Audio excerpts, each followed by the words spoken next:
बहुत ही बलवान सीट, दबंग की सीट है मुजफ्फरपुर का साहेबगंज विधानसभा क्षेत्र। एनडीए की ही बात कर लें कि अब एनडीए से टिकट किसके खाते?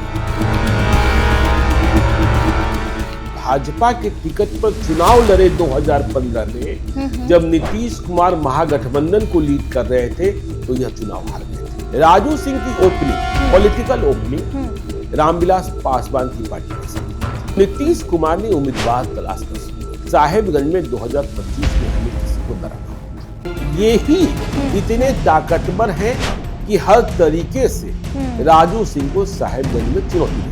25 से 30 फिर से नीतीश। इस बात पर नरेंद्र मोदी क्यों नहीं मोहर लगा रहे हैं? पीएम मोदी अभी लगातार आते रहेंगे, लेकिन जेडीयू की आस कब पूरी करेंगे? मुख्यमंत्री श्रीमान नीतीश कुमार जी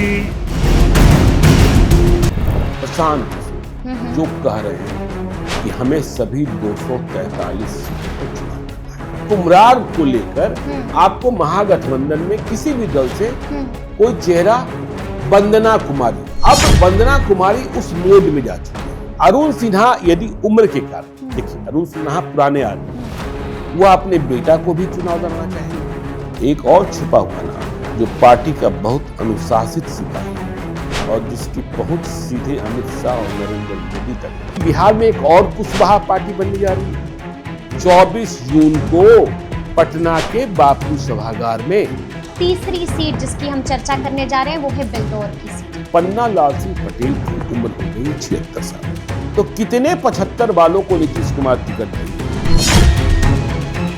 क्या पन्ना लाल सिंह पटेल 76 साल की उम्र में फिर से टिकट ले लेंगे? अब एक और नाम पर ध्यान रखिए, रणबीर यादव। क्या ये बिना चुनाव लड़े मानेंगे?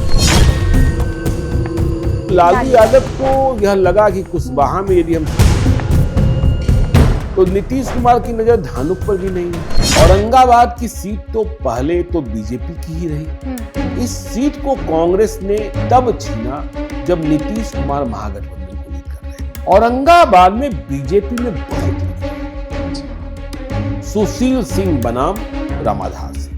रेस में सबसे आगे सुशील सिंह ही मानिए, लेकिन रामाधार सिंह उनको हराएंगे। इसके लिए घर द्वार बेच देना होगा, वो भी बेच देंगे। तेज प्रताप यादव के मन में क्या चल रहा है? उन्होंने कह दिया है कि मेरा फैसला कोर्ट करेगा पार्टी और परिवार में। इसका मतलब पार्टी और परिवार को उन्होंने फिर से चुनौती दी और उन्होंने कहा है कि मुझे पता है कि मेरे खिलाफ साजिशें किसने की है। तेज प्रताप यादव का पहला हमला इस पर।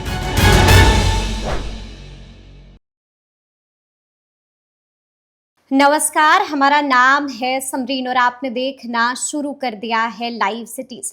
देखिए, कहा जाता है कि संघर्ष उसी को चुनता है जो लड़ना जानता है। आप बखूबी जानते हैं कि ये भी कहा जाता है कि जीतता वही है जो लड़ता है। देखिए, एक बार फिर से लाइव सिटीज आपके लिए लेकर हाजिर है बिहार इलेक्शन पॉडकास्ट, और हर बार की तरह इस बार भी हम सीटों की चर्चा करेंगे और साथ ही साथ आपको ये भी बताएंगे कि मैदान में पहलवान कौन कौन नजर आ रहे हैं। लेकिन उससे पहले हम सीटों की तरफ रुख करेंगे। जो सीटें आज हम बताने जा रहे हैं आपको, वो सीटें हैं साहिबगंज की सीट, दूसरी है कुमरार की सीट, तीसरी है बिल्दौर की सीट, चौथी होगी औरंगाबाद की सीट, पांचवी होगी महाराजगंज की सीट और अंतिम सीट जिसका हम जिक्र करेंगे वो होगी सिकटी की सीट। तो आइए फिर इस पॉडकास्ट की शुरुआत करते हैं। तो एक बार फिर से इन तमाम मुद्दों पर सीधी बातचीत करने के लिए हमारे साथ सीनियर जर्नलिस्ट ज्ञानेश्वर जी हैं। ज्ञानेश्वर जी, एक बार फिर से बिहार इलेक्शन पॉडकास्ट आ गया है और एक बार फिर से हम सीटों की चर्चा करेंगे। पहली सीट जिसकी हम चर्चा करेंगे वो है साहिबगंज की सीट। क्या कह रहा है साहिबगंज? देखिए समरीन जी, आपने पहली सीट बहुत ही दिलचस्प सीट ली है और बहुत ही बलवान सीट भी ली है। दबंग की सीट है, दबंग की सीट, मुजफ्फरपुर का साहिबगंज विधानसभा क्षेत्र।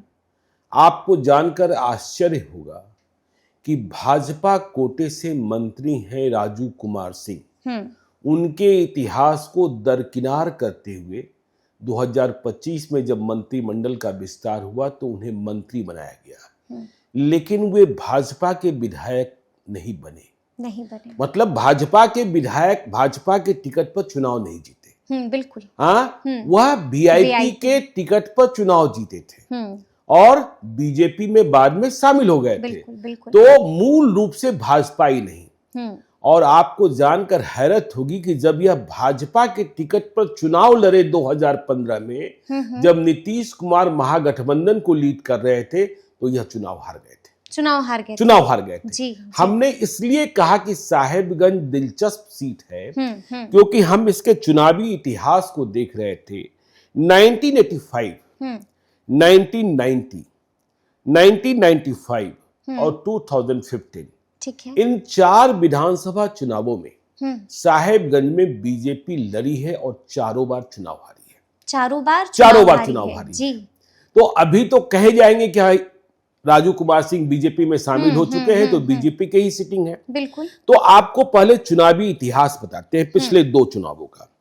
देखिए 2020 में राजू सिंह मुकेश सहनी की पार्टी वीआईपी के उम्मीदवार के तौर पर कैसे टिकट मिला था, लंबी कहानी है। अच्छा। 81,203 मत लाकर चुनाव जीते। और राम विचार राय आरजेडी के, जो 2015 में जीते हुए विधायक थे, वह चुनाव हार गए 65,870 मत लाकर। अच्छा। देखिए चिराग पासवान ने 2020 के चुनाव में मुकेश सहनी के उम्मीदवारों के खिलाफ भी उम्मीदवार दिए थे। मुकेश सहनी एनडीए में ही थे। बिल्कुल। हाँ, बिल्कुल जी। और मुकेश सहनी का सामंजन बीजेपी ने किया था। तो कृष्ण कुमार सिंह साहेबगंज में एलजेपी के उम्मीदवार थे, उन्हें 5,382 मत मिले थे। राजू सिंह की जीत 15,333 मतों से हुई थी। अब देखिए हमने कहा 2015 में राजू सिंह बीजेपी के उम्मीदवार बने। बिल्कुल। और नीतीश कुमार महागठबंधन को लीड कर रहे थे। बिल्कुल साथ में थे। देखिए नीतीश कुमार की खुन्नस राजू सिंह से पहले ही हो गई थी। अच्छा। यह भी आपको बताएंगे जी। तो 2015 के चुनाव में जब नीतीश महागठबंधन को लीड कर रहे थे, तो राम विचार राय आरजेडी के प्रत्याशी 70,583 मत लाकर साहेबगंज जीत गए। और राजू सिंह बीजेपी के उम्मीदवार के तौर पर 59,923 मत लाकर चुनाव हारे। मतलब अंतर रहा 10,660 मतों का। तो अब देखिए हमने क्यों कहा कि राजू सिंह से नीतीश कुमार की खुन्नस बिल्कुल। राजू सिंह की opening, political opening Ramvilas Paswan की पार्टी के साथ हुई थी। अच्छा। पहला चुनाव फरवरी 2005 में इन्होंने रामविलास पासवान की पार्टी एलजेपी के टिकट पर लड़ा था। फिर जेडीयू में आए। 2005 अक्टूबर में जेडीयू से लड़े, जीते। 2010 में जीते जेडीयू के टिकट पर ही। ठीक है। लेकिन जब नीतीश कुमार ने 2014 में लोकसभा चुनाव की हार के बाद मुख्यमंत्री की कुर्सी छोड़ी और जीतन राम मांझी को मुख्यमंत्री बनाया जी। लेकिन रिमोट कंट्रोल तो नीतीश कुमार के पास ही था। हाँ। राज्यसभा का चुनाव का मौका आया। तो राज्यसभा के चुनाव में जो जेडीयू के अधिकृत उम्मीदवार थे, उनके खिलाफ भाजपा की चाल में फंसकर जेडीयू के अधिकृत उम्मीदवार के खिलाफ मत देने वालों में जिन जेडीयू के विधायकों का नाम था, उसमें राजू कुमार सिंह का नाम भी था। अच्छा। ठीक है ना जी। तो राजू कुमार सिंह ने पार्टी लाइन से इतर, ज्ञानेंद्र सिंह ज्ञानू थे, नीरज कुमार बबलू थे, हाँ। रविंदर राय थे, राहुल शर्मा थे, ये लोग। तो नीतीश कुमार की खुन्नस, ये ही कारण रहा कि 2015 में इन्हें महागठबंधन की ओर से टिकट नहीं मिला और जेडीयू ने दूरी बना ली। जेडीयू ने दूरी बना ली। तो अब देखिए क्या हुआ कि 2020 में यह बीआईपी से जीते, फिर बीजेपी में शामिल हो गए। जब बिहार में महागठबंधन की सरकार बनी, 2020 के चुनाव के बाद जब पलटा पलटी हुआ और महागठबंधन की सरकार बनी, तो नीतीश कुमार को लगा कि हमें तो वहां जहां महागठबंधन के प्रत्याशी नहीं जीते हुए हैं, उम्मीदवार तलाशने होंगे। हाँ। तो नीतीश कुमार की नजर साहेबगंज पर भी गई। साहेबगंज में राजू सिंह पुराने जेडीयू के बीजेपी में गए, बीजेपी से वीआईपी में गए, हाँ, फिर बीजेपी में आए, हाँ, और उनकी छवि। तो नीतीश कुमार ने उम्मीदवार तलाशना शुरू कर दिया कि साहेबगंज में 2025 में हमें किसी को लड़ाना होगा। और आपको जानकर हैरत होगी, ये कंफ्यूजन आज तक बरकरार है कि नीतीश कुमार ने उम्मीदवार तलाश रखा है। अच्छा। ठीक है ना जी। अब साहेबगंज में बिहार में फिर से एनडीए की सरकार बन गई है। अब साहेबगंज में बीजेपी का उम्मीदवार होगा कि जेडीयू का उम्मीदवार होगा, ये बड़ा प्रश्न हाँ है। ये बड़ा प्रश्न। जी। तो नीतीश कुमार ने उम्मीदवार कैसे तलाशा? उम्मीदवार तलाश रहे थे सभी विधानसभा क्षेत्रों में जहां हाँ हाँ महागठबंधन के नहीं जीते हुए थे। तो लैंड डेवलपमेंट बैंक आप जानती हैं पटना में, वहां वीर कुंवर सिंह अच्छा के जन्मोत्सव के अवसर पर एक हाँ, कार्यक्रम था। तो वहां विजय कुमार सिंह चेयरमैन है। कोई बात निकली, नीतीश कुमार गए हुए थे साहेबगंज की बात, तो वहां नीतीश कुमार की मुलाकात कराई गई, जिनका नाम सुबोध शंकर कुमार उर्फ राजकुमार, साहेबगंज से। अच्छा ठीक है ना? हाँ हाँ और इनका परिचय ऐसे दिया गया कि इनके ही दरवाजे से 2005 में राजू सिंह की लॉन्चिंग हुई थी। अच्छा ठीक है ना? जी गांव धनैया, ठीक है। तो इनके ही दरवाजे से लॉन्चिंग हुई थी। राजू सिंह और की। आज ये ही इतने ताकतवर हैं कि हर तरीके से राजू सिंह को साहेबगंज में चुनौती दे सकते हैं, हरा भी सकते हैं। हाँ हरा भी सकते हैं। बिल्कुल देखिए महागठबंधन का वक्त था। हाँ, बिल्कुल तो नीतीश कुमार ने कहा कैसे मान ले, हम्म तो सुबोध शंकर कुमार उर्फ राजकुमार का परिचय इस रूप में दिया गया कि वह स्वर्गीय राम विनय कुबर के बेटे हैं। उनके पिता की अच्छी छवि रही और उनके चाचा हैं भरत कुबर, अच्छा तो वह भी दबंग वाले हैं, दबंग वाले हैं। तो हाँ। दबंग बनाम दबंग, हाँ, हाँ बिल्कुल। हाँ, बाघ के सामने बाघ के सामने बकरी बाघ। नहीं। तो नीतीश कुमार इससे भी बहुत मतलब सहमत नहीं हुए, उन्हें लगा कि बढ़ा चढ़ाकर पेश किया जा रहा है। तो उस दौरान 2023 का वाकया है, कर्पूरी चर्चा का कार्यक्रम चल रहा था। तो नीतीश कुमार ने कहा कि राजू सिंह से लड़ने के लिए इतने ताकतवर हैं, हम कैसे मान लें? आप अपने गांव में, अपने क्षेत्र में एक कर्पूरी चर्चा का कार्यक्रम कराइए। ठीक है ना? ठीक है। तो पहली ही मुलाकात में सुबोध शंकर कुमार उर्फ राजकुमार, जाति से राजपूत हैं ये भी, वह तैयार हो गए। नीतीश कुमार ने पूछा कि कितने लोग रहेंगे, तो इन्होंने राजनीति की शुरुआत की नहीं थी जी, समझे ना? उसी दिन राजनीति का जिन भीतर घुसा। फेसबुक भी बाद में बना, अच्छा। फेसबुक पर भी नहीं थे जी। तो इन्होंने कह दिया 5000 लोग। तो नीतीश कुमार ने कहा कि मूर्ख मत बनाइए, 5000 लोग ऐसे नहीं इकट्ठा होते। तो सिर्फ 3 दिनों का वक्त दिया नीतीश कुमार, सिर्फ 3 दिन, सिर्फ 3 दिनों का वक्त दिया। अच्छा। और कार्यक्रम रख दिया गया जी। अब नीतीश कुमार की नजर में राजू सिंह चढ़े हुए थे और साहेबगंज 2025 दिखाई पड़ रहा था। बिल्कुल बिल्कुल। तो 3 दिनों का वक्त दिया, कार्यक्रम मुकर्रर किया गया और नीतीश कुमार तब पूर्ण रूप से राजनीतिक रूप से सक्रिय थे। नीतीश कुमार ने उमेश कुशवाहा को कहा, मंगनी लाल मंडल तब उन्हीं की पार्टी में जेडीयू में ही थे, रविंदर सिंह को कहा जी, एमएलसी, भारती मेहता को कहा कि इनके कार्यक्रम में जाइए और वहां के लोग, वहां कितने लोग थे इसकी गिनती करके आइए। ठीक है।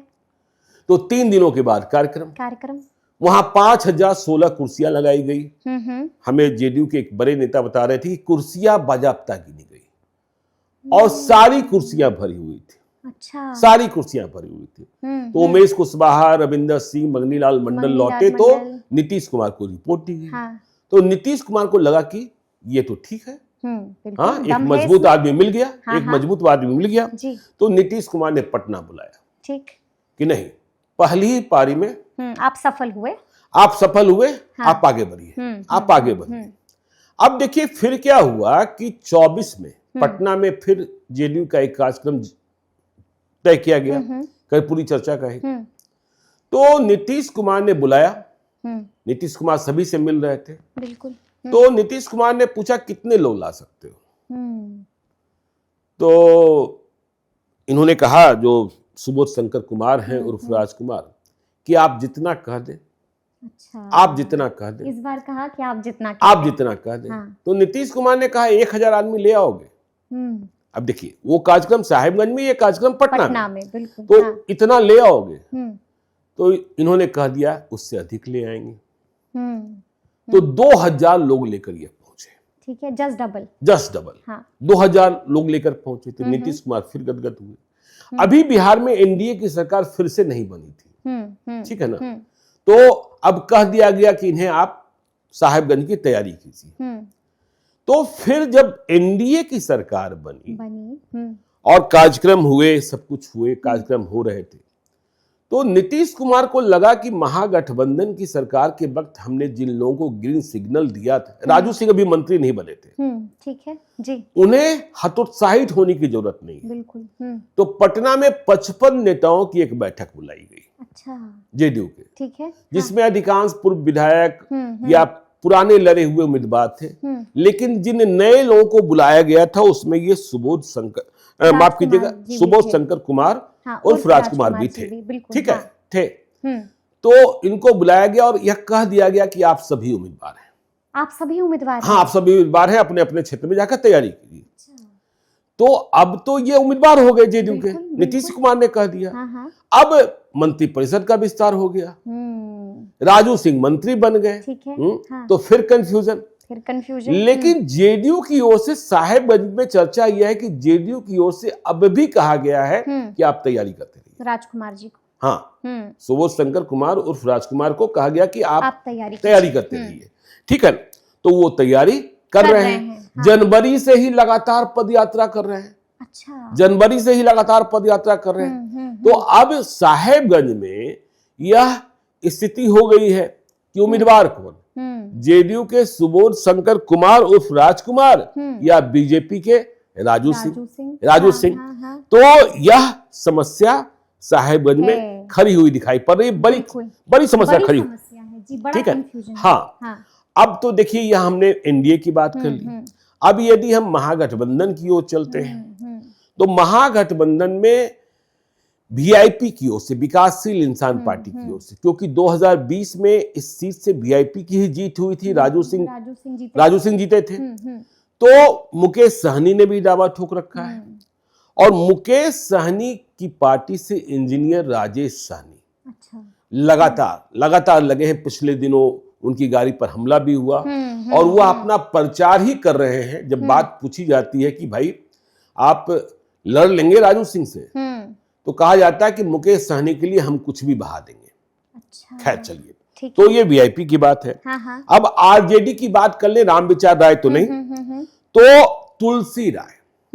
तुलसी राय जिनके साथ मारपीट की घटना हुई, बिल्कुल, हाँ, याद है ना, जिनके साथ मारपीट की घटना हुई, हम लोग कहते हैं साहबुद्दीन के एक थप्पड़ ने ओम प्रकाश यादव को सांसद बना दिया, नेता बना दिया, वही बात साहेबगंज में तुलसी राय के साथ है। तो तुलसी राय आरजेडी के दावेदार बने हुए हैं और पृथ्वीनाथ राय एक दूसरे हैं। जनसुराज पार्टी की बात भी करनी होगी, बिल्कुल करनी होगी। तो जनसुराज पार्टी से मीरा कौमुदी, देखिए यहाँ वैश्य आबादी बहुत है, तो मीरा कौमुदी की चर्चा अभी सबसे अधिक तेज है। लेकिन प्रशांत किशोर क्या करेंगे और साहेबगंज में क्या और अपडेट होगा, यह भी हम आपको आगे बताएंगे, ठीक है जी, बिल्कुल। अब हम लेकिन आपसे जिक्र करना चाहेंगे पीएम मोदी का। आपने भी देखा कि बीते दिनों पीएम मोदी सिवान पहुंचे थे और सिवान में क्या कुछ हुआ वो हमने देखा, लेकिन आपको क्या लगता है, माहौल बना दिया क्या बिहार आकर पीएम मोदी? देखिए, माहौल तो बनाएंगे ही, माहौल तो बनाना आता है मोदी को, लेकिन अभी कहीं कहीं बैड लक भी काम कर रहा है, ठीक है ना जी। लेकिन बिहार वह लगातार तीसरी बार आए, मधुबनी आए, फिर विक्रमगंज आए, फिर सिवान आए, बिल्कुल। लेकिन जेडीयू की आस पूरी नहीं कर रहे हैं। सबसे बड़ी बात कि भाई नीतीश कुमार ने सिवान में 10 मिनटों के अपने भाषण में 10 बार अभिनंदन किया, वंदन किया, लेकिन जेडीयू का वह संकल्प जो जेडीयू के कार्यालय के बाहर भी दिखता है, जेडीयू के मंत्रियों के बंगलों के बाहर भी दिखता है कि 25 से 30 फिर से नीतीश, इस बात पर नरेंद्र मोदी क्यों नहीं मुहर लगा रहे हैं? बिल्कुल। इस बात पर नरेंद्र मोदी क्यों नहीं मुहर लगा रहे हैं? अमित शाह कंफ्यूजन ही पैदा कर देते हैं। हमने आपको डिनर की बातचीत बताई ही थी कि उन्होंने कहा कि अभी तो है। तो ये जो समस्या है कि नीतीश के नेतृत्व में चुनाव लड़ा जाएगा, ये तो तय है, बिल्कुल। लेकिन मुख्यमंत्री, देखिए हमने आपको यह भी बताया कि सर्वे रिपोर्ट्स कहते हैं कि बीजेपी और आरजेडी की सीटें कम हो सकती हैं, क्योंकि यह मैक्सिमम स्ट्राइक रेट पर 2020 में ही है। अब कोई 6 सीटों पर 5 सीटों पर नहीं लड़ रहे हैं कि 100% स्ट्राइक रेट हो जाएगा। तो इसके बाद भी यह कहा जाता है कि यदि बीजेपी की सीटें कम भी होती है तो जेडीयू की बढ़ी हुई सीटों से अधिक होगा। तो फिर जब बीजेपी की सीटें अधिक होगी तो खेला हो सकता है, खेला हो सकता खेला हो सकता है, खेला हो सकता है। जी। और देखिए पीएम मोदी की सभा में कुछ नयापन नहीं दिखा। नीतीश कुमार भी अब कुछ मांगते नहीं है। बिल्कुल। हाँ, नीतीश कुमार प्रदेश के लिए कुछ मांगते नहीं मांगते नहीं है। हैं, हाँ, कहते हैं सब कुछ, इतना कुछ मिल गया। इतना कुछ मिल हाँ, गया, आपने इतना कुछ दे दिया। हाँ, इतना कुछ दे दिया। अरे भाई, कोई बिहार में आकर कल कारखाना लगाने की बात करे। मैं बार बार सहमत होता हूँ प्रशांत किशोर की उस बात से कि भाई गुजरात के लिए ट्रेन नहीं चाहिए। आप क्यों लेबर एक्सप्रेस और मजदूर एक्सप्रेस जैसी ट्रेनें बिल्कुल, क्यों खोलने की हाँ, बात क्यों कह खोलने रहे की हैं? बात जी, करें? जी, जी। आप बिहार में ही फैक्ट्री लगा दो, हमें घर छोड़कर क्यों जाना पड़ेगा? नहीं जाना पड़ेगा। नहीं जाना पड़ेगा। हाँ। तो अब भी देखिए, जो पीएम मोदी का भाषण आपने सुना, तो वही लालू राबड़ी राज पर यह लोग कहा जा रहा है भाई प्लान प्रदेश बना दिया। बिल्कुल बिल्कुल। उस दौर में तो आपने कहां रोक दिया? आपने कहां रोक दिया? आपने कहां रोक दिया? तो खैर, बीजेपी तो चुनाव लड़ने वाली मशीन है। मोदी अभी आगे भी आएंगे। जहां भाषण कर रहे थे वहीं पास में शुगर मिल था, बंदी पड़ा है, सूत मिल था। तो बिहार को कल कारखानों की जरूरत है, बिहार को रोजगार की जरूरत है, बिहार को वंदे भारत के साथ साथ आम लोगों के लिए भी ट्रेनों की जरूरत है। बिल्कुल है। हाँ, वंदे भारत में जिनकी जेब में पैसे हैं वही चल सकते हैं। हाँ, लेकिन सिवान की सभा में मंगल पांडे ने अपनी सफलता हासिल कर ली। यजमान वही थे। जी बिल्कुल, यजमान वही थे। हाँ। तो जो विक्रमगंज में कसक रह गई थी कि भीड़ कुछ कम है, वह कसक सिवान में पूरी हो गई। हाँ, लेकिन अब देखिए, आपने उस दिन वीडियो देखा कि आंगनबाड़ी सेविकाएं क्या कह रही थी। बिल्कुल बिल्कुल, वह भी आपने देखा। तो पीएम मोदी अभी लगातार आते रहेंगे, लेकिन जेडीयू की आस कब पूरी करेंगे, जेडीयू की मुराद कब पूरी करेंगे, कब यह तय होगा कि 2025 से 30 फिर से नीतीश ही हैं, तब न देखेंगे। नहीं तो फिर वही बात है। आपने यह भी गौर किया होगा कि नीतीश कुमार सिवान में जब बोल रहे थे तो पढ़ा हुआ, लिखा हुआ, बिल्कुल लिखा हुआ पढ़ रहे थे। इस बार उन्होंने नाम भी नहीं लिया। राज्यपाल कहा, उप मुख्यमंत्री कहा, मंत्री कहा, इस बार नाम भी नहीं बोल रहे थे। प्रधानमंत्री नरेंद्र मोदी के अलावा उन्होंने किसी का नाम नहीं लिया। बिल्कुल जी, बिल्कुल। तो अब हम अगली सीट का जिक्र करेंगे, और अगली सीट जिसकी हम चर्चा करेंगे बेहद ही हॉट सीट है। हम बात कर रहे हैं कुम्हरार विधानसभा सीट की। क्या खबर है, क्या जानकारी है कुम्हरार की? देखिए, आप पटना राजधानी के कुम्हरार विधानसभा क्षेत्र की बात करना चाहती हैं। बिल्कुल। यह सीट तो बीजेपी की परंपरागत सीट रही है, इसमें कहीं कोई शक नहीं है। बिल्कुल। और विपक्ष ने इसे डी ग्रेड की सीट हमेशा माना है। अच्छा। जहां जीत बहुत मुश्किल है, जहां जीत बहुत मुश्किल है। और आप चुनावी इतिहास देखेंगे तो लगातार अरुण कुमार सिन्हा चुनाव जीत रहे हैं। ठीक है ना? अरुण कुमार सिन्हा की उम्र चाहे जितनी हो गई, अब तो 74 के हो गए हैं। 2020 में आपने देखा कि अरुण कुमार सिन्हा 81,400 मत लाकर चुनाव जीते। बिल्कुल। और धर्मेंद्र चंद्रवंशी जो आरजेडी के उम्मीदवार थे, 54,937 मत लाकर चुनाव हार गए 26,463 मतों से। बिल्कुल। 2015 का नतीजा देखें, जब नीतीश कुमार महागठबंधन को लीड कर रहे थे, इसके बाद भी कुम्हरार में जीत नहीं मिली। ये बड़ी बात है। जब कांग्रेस, जेडीयू, आरजेडी सभी एक हो गए, तो अरुण कुमार सिन्हा ने 87,792 मत लाकर जीत हासिल की थी। और अखिल हैदर कांग्रेस के 50,517 मत लाकर चुनाव हारे थे। 37,275 मतों से जीत हार तय हुई थी। तो हम इन दोनों नतीजों से यह पढ़ने की कोशिश करते हैं कि 50 से 55,000 यहाँ इंडिया ब्लॉक का वोट है। बिल्कुल। हाँ। और तब तक आप यहाँ किसी दूसरे की जीत की बात सोच भी नहीं सकते हैं जब तक आप एनडीए के वोट बैंक में, बीजेपी के वोट बैंक, हम एनडीए भी ना कहें, बीजेपी के वोट बैंक में सेंधमारी न करते। ठीक है ना? हाँ। तो यह कठिन प्रश्न है। हाँ। अब देखिए, यदि हम 2025 की बात करें तो महागठबंधन में, इंडिया ब्लॉक में देखिए ठेलम ठेल की स्थिति होती है। अच्छा। यह सीट तुम ले लो, यह सीट तुम ले लो, यह सीट तुम ले लो, क्योंकि हमने कहा ना डी ग्रेड की सीट है। ऐसे ही अभी कांग्रेस और आरजेडी में मार फंसी हुई है। कांग्रेस कह रही कि हमें क्वालिटी सीट्स चाहिए, तो देखिए 2015 में कांग्रेस ने लड़ा था, 2020 में आरजेडी ने लड़ा, आरजेडी से भी जो धर्मेंद्र चंद्रवंशी लड़े थे वह भी दूसरी जगह जा चुके हैं, वह भी दूसरी। तो अब इंडिया ब्लॉक में तो अभी तय ही नहीं है कि इस सीट पर उम्मीदवार कौन होगा।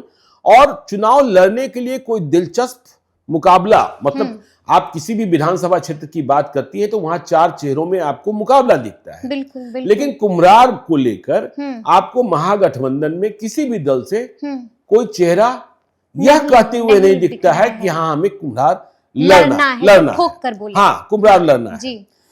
लेकिन प्रशांत किशोर जो कह रहे हैं कि हमें सभी 243 सीटों पर चुनाव लड़ना है। हाँ, बिल्कुल, सभी 243 सीटों गठबंधन हाँ, नहीं। मतलब कई चुनावों के बाद जी बिहार में कोई एक पार्टी होगी जो सभी विधानसभा क्षेत्रों में चुनाव लड़ रही होगी, कैंडिडेट। हाँ, कैंडिडेट देगी। और प्रशांत किशोर की बातें शहरी क्षेत्रों में ज्यादा सुनी जाएगी। हाँ, हम जब शहरी क्षेत्रों की बात करते हैं तो पटना तो राजधानी है, बिल्कुल, और राजधानी में कुम्हरार विधानसभा क्षेत्र है, कुम्हरार विधानसभा क्षेत्र है।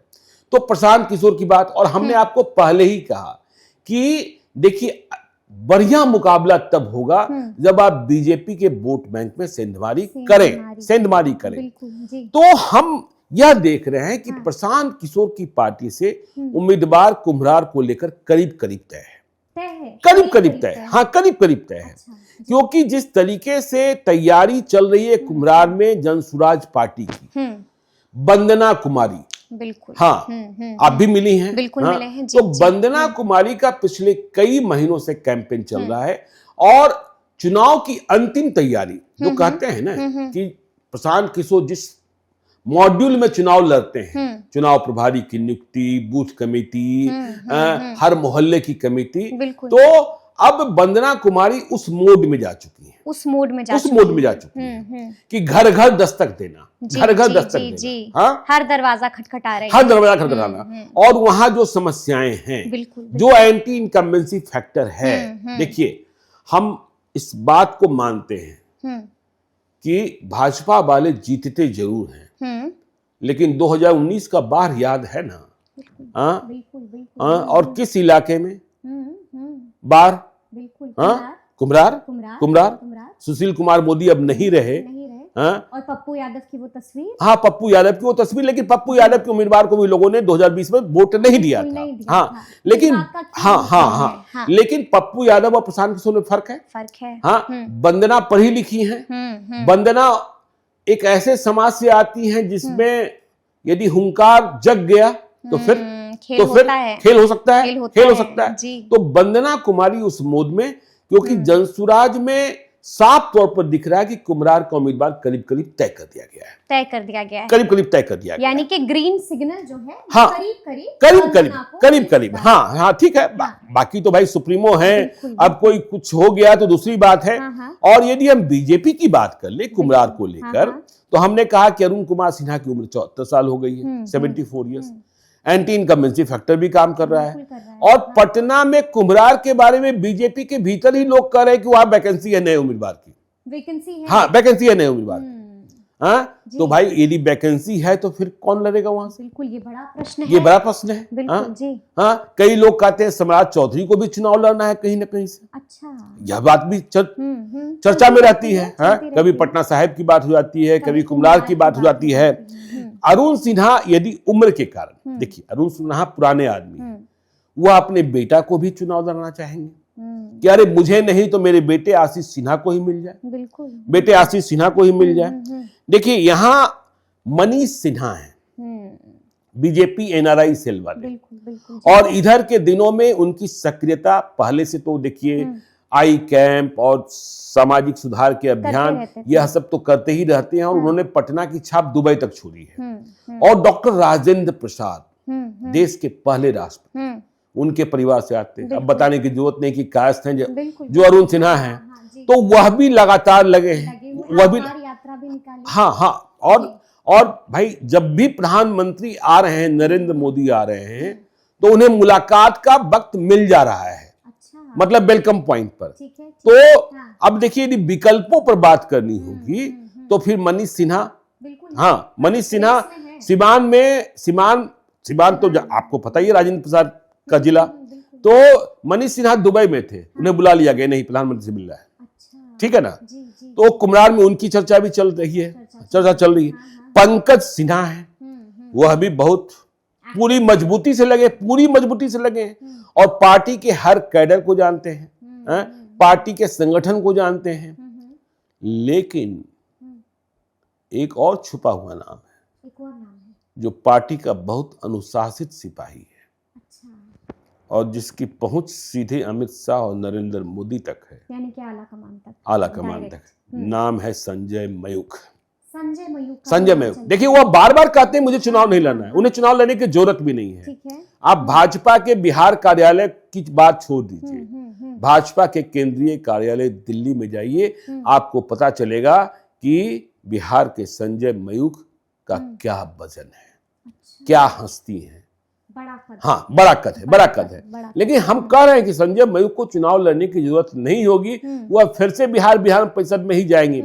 लेकिन जो चर्चा पार्टी है। के भीतर चर्चा होती जी, है, जी। उसमें संजय मयूख का नाम भी चल लोग रहा है। लेते रहते हैं। और संजय मयूख 2 या 3 बार एमएलसी हो चुके, लेकिन अब भी कोई अहंकार आपको नहीं दिखेगा। बिल्कुल नहीं देखते। पटना आएंगे तो स्कूटर पर बैठकर आपके घर पहुंच जाएंगे। हाँ बिल्कुल, हाँ, कोई सुरक्षा का तामझाम नहीं।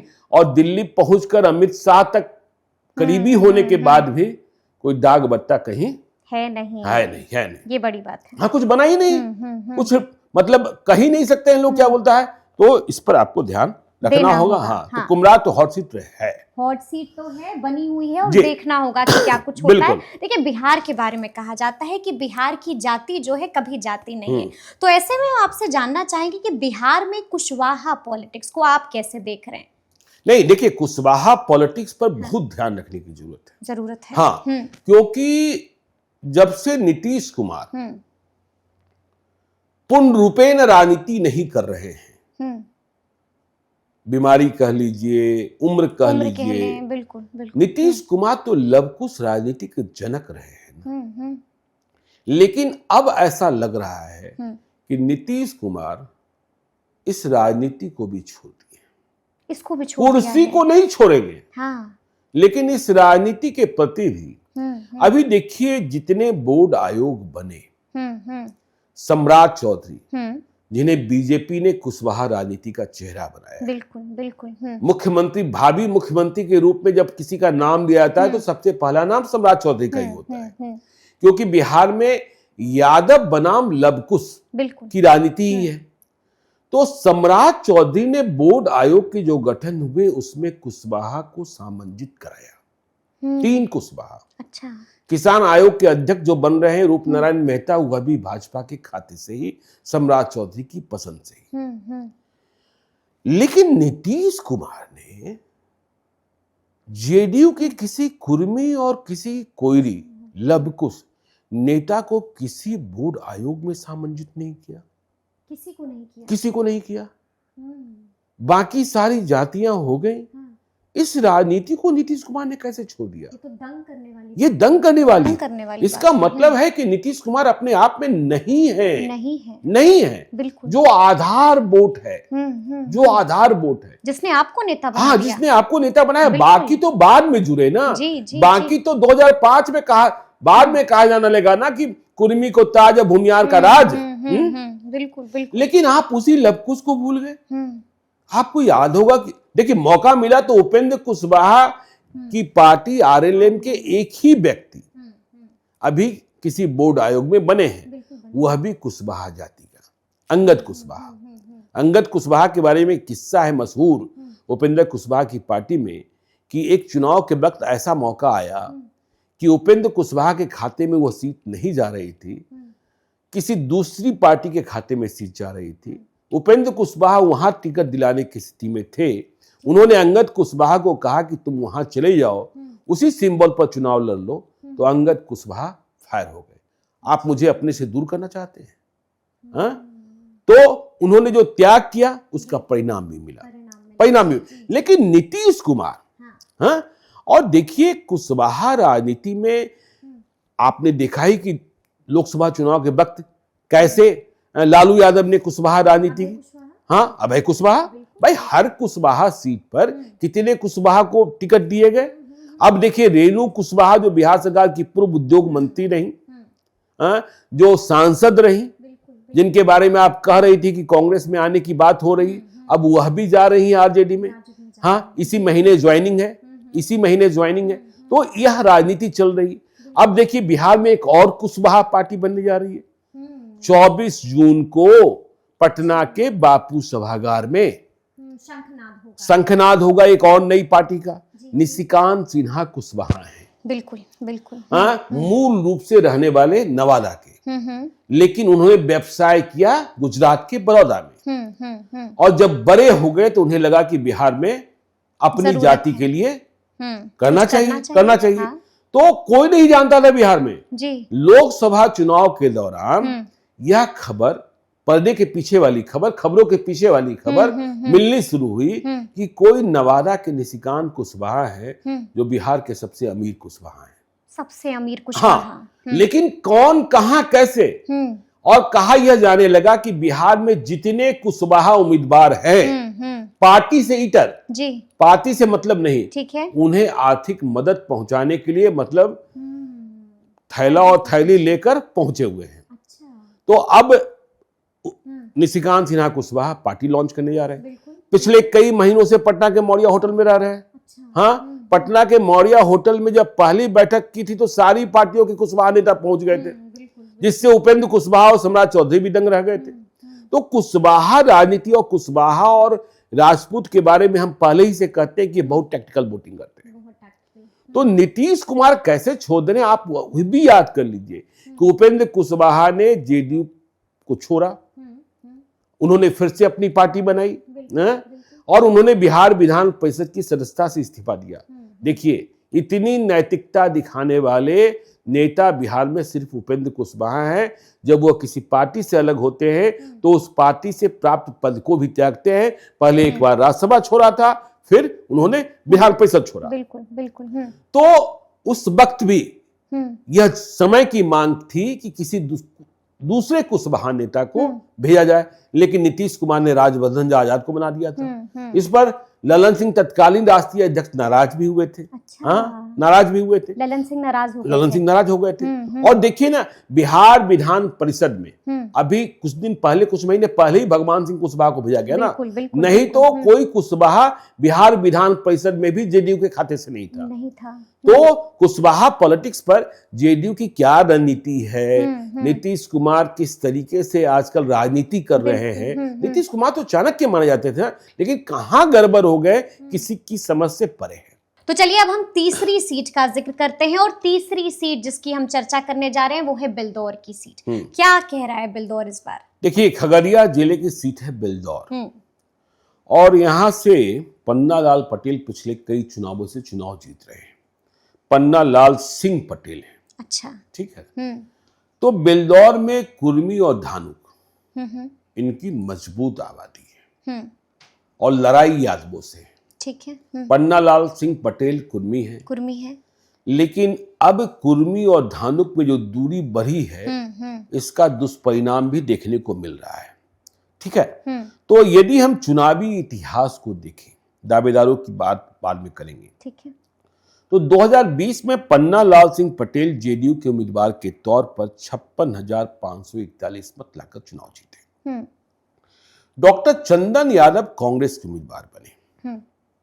देखिए, डॉक्टर चंदन यादव चुनाव लड़ना चाहते थे खगड़िया विधानसभा क्षेत्र से।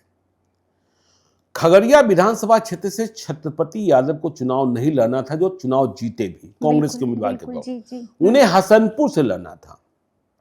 उनका कार्यक्षेत्र, उनके पिता का कार्यक्षेत्र, उनके पिता का नाम, छत्रपति यादव के पिता का नाम राजेंद्र यादव, जो 1985 से 1990 के बीच में बिहार सरकार में उप मंत्री रहे, हसनपुर ही था। लेकिन हसनपुर पहुंच गए तेज प्रताप यादव, इस कारण सीट चली गई आरजेडी को। तो बदले में खगड़िया सीट मिली, तो छत्रपति यादव वहां और चंदन यादव बिलदौर। चंदन यादव पढ़े लिखे दिल्ली से, और चंदन यादव की पहुंच सीधे प्रियंका गांधी के सेक्रेटरीट, सीधे हाँ सीधे। तो चंदन यादव चुनाव बहुत मजबूती से लड़े, 51,433 मत लाए, 5,108 मतों से चुनाव हारे। देखिए यहां मिथिलेश कुमार निषाद, इनकी चर्चा आवश्यक है आगे भी। एलजेपी के उम्मीदवार, चूंकि जेडीयू के उम्मीदवारों के खिलाफ एलजेपी लड़ ही रहा था, इन्हें 31,229 मत आ गए। और चौथे पप्पू यादव के उम्मीदवार, खगड़िया में इन्हें अनशन बाबा कहा जाता है। अनशन बाबा, हाँ, फकीर बाबा कहा जाता है। अच्छा, हाँ जी। समझे ना। नागेंद्र सिंह त्यागी, इन्हें 10,580 मत आए। तो खैर पन्नालाल सिंह पटेल जीते। पन्नालाल सिंह पटेल 2015 में भी जीते, जब नीतीश कुमार महागठबंधन को लीड कर रहे थे। तब इन्हें 63,216 मत आया था।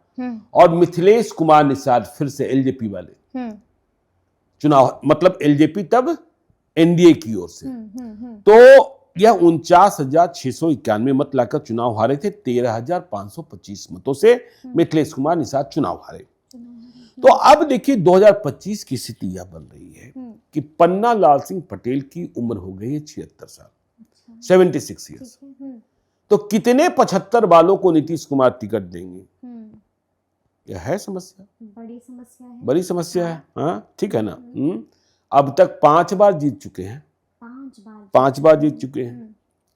और जो हमने कहा कि हम जब बेलदौर में ग्राउंड जीरो पर बात कर रहे थे, तो कुर्मी धानुक, आप दिख ही रहे ना, मंगनी लाल मंडल को बनाया लालू यादव ने। बिल्कुल। तो कुर्मी धानुक पे दूरी बढ़ी है। कुर्मी कहेंगे हम ज्यादा प्रभावी हैं, हमारा ज्यादा वोट है। धानुक कहेंगे हम ज्यादा।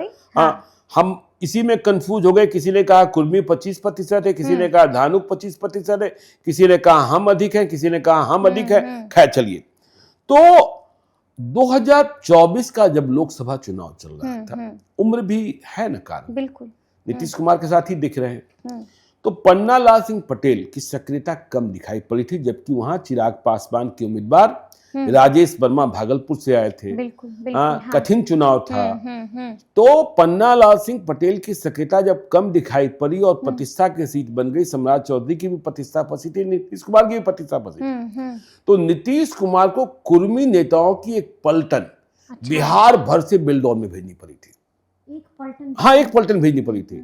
और वह जाकर सीधे तौर पर कह रहे थे पन्नालाल सिंह पटेल को भूल जाइए, नीतीश बाबू ने कहा है, नीतीश जी ने हमें आपके पास भेजा है। जो नेता होते हैं वो चतुराई करते हैं, पहले नाम पता कर लेते हैं। समरीन जी आप ही का नाम है, नीतीश जी ने हमको आपके पास भेजा। उन्होंने कहा था कि समरीन जी से जाकर जरूर मिलेगा, वे बहुत पुराने आदमी हैं और उनसे तो ये चतुराई तो होती है। तो अब सवाल यह पैदा होता है कि जेडीयू से टिकट किसको मिलेगा? क्या पन्नालाल सिंह पटेल 76 साल की उम्र में फिर से टिकट ले लेंगे? यह देखने की बात होगी। अब देखिए इसका विकल्प भी पन्नालाल सिंह पटेल ने खोज रखा है। खोज रखा है, खोज रखा है। अच्छा, कि टिकट हमें नहीं, हमारे बेटे नूतन सिंह पटेल नाम है। नूतन सिंह पटेल नाम है जी। अब देखिए बबलू मंडल हैं जेडीयू के जिलाध्यक्ष, ठीक है, दूसरे दावेदार, 3 बार से जेडीयू के जिलाध्यक्ष हैं और समता पार्टी के जमाने के साथी हैं नीतीश कुमार के।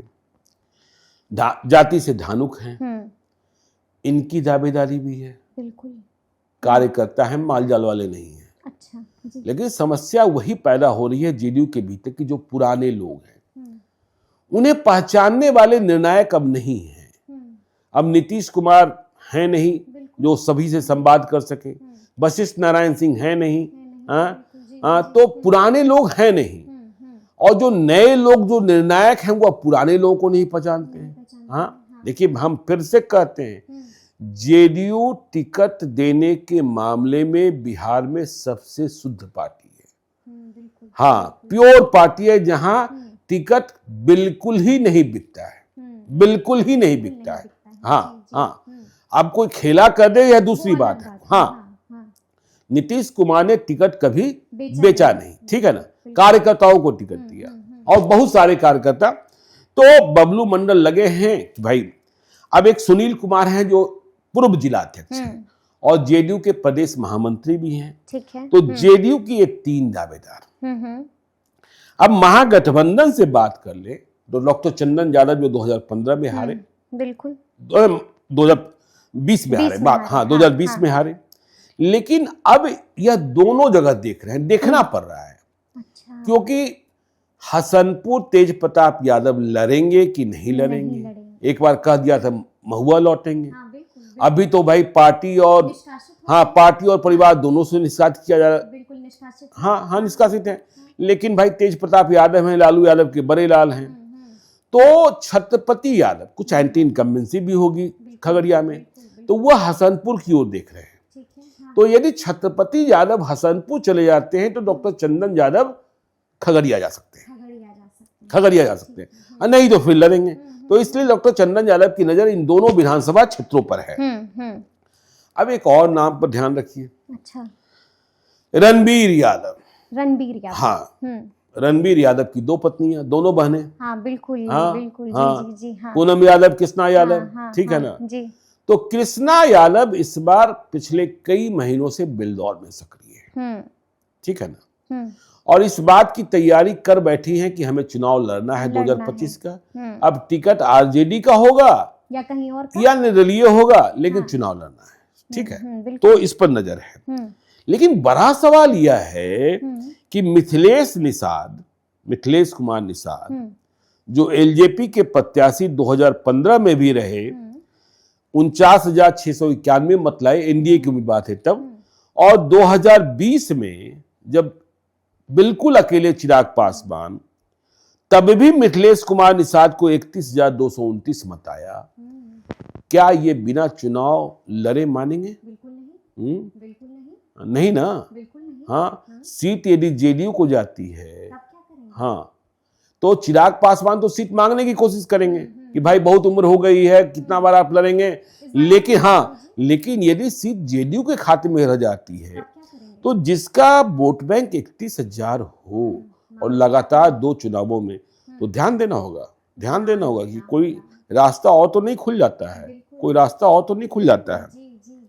अब बात कर ले प्रशांत किशोर की पार्टी जनसुराज की, तो डॉक्टर नीतीश कुमार हैं, पॉपुलर डॉक्टर हैं और सामाजिक संरचना में भी फिट बैठते हैं। काजल कुमारी मुखिया हैं, तो इन दोनों की चर्चा चल रही है। आगे जो जानकारी और होगी वह भी आपको अपडेट करेंगे। हाँ बिल्कुल। चलिए, अब हम जिक्र करना चाहेंगे आपसे राजद का। देखिए, राजद कई तरह की तब्दीलियां कर रहा है जो हम लगातार देख रहे हैं। राजद को नया प्रदेश अध्यक्ष मिल गया है, मगनी लाल मंडल। क्या लगता है उनके पद संभालने से कितना फायदा होगा राजद को? देखिए, एक बात समझिए समरीन जी, कि युवा नेतृत्व, युवा भविष्य, युवा बिहार, इस बात को आरजेडी भूल गया। आरजेडी ने तात्कालिक चुनौतियों को, चुनावी चुनौतियों को ख्याल में रखा है। मगनीलाल मंडल की उम्र कितनी हो गई? बिल्कुल। वह अगले 10 साल की राजनीति नहीं कर सकते, वह अगले 5 साल की राजनीति नहीं कर सकते, वह इस चुनाव की राजनीति कर सकते हैं। और जैसा हमने कहा, मगनीलाल मंडल जाति से धानुक है, पढ़े लिखे हैं। 1971 में इन्होंने एमकॉम किया है, और ठीक है, शादियां एक से अधिक कर ली हैं, हाँ, यह दूसरी बात है। तो धानुक जाति को ख्याल में रखकर यह फैसला लालू यादव ने किया। अच्छा, तेजस्वी ने नहीं किया? नहीं, लालू यादव, देखिए असली ब्रेन तो एक कुशवाहा वोट बैंक, तो लालू यादव से माइक तक कैसे करना है? हाँ, तो लालू यादव को यह लगा कि कुशवाहा में यदि हम सेंधमारी कर सकते हैं, तो नीतीश कुमार की नजर धानुक पर भी नहीं है। वह अपने लोगों को भूलते जा रहे हैं, यही मौका, हाँ, चल दो चाल।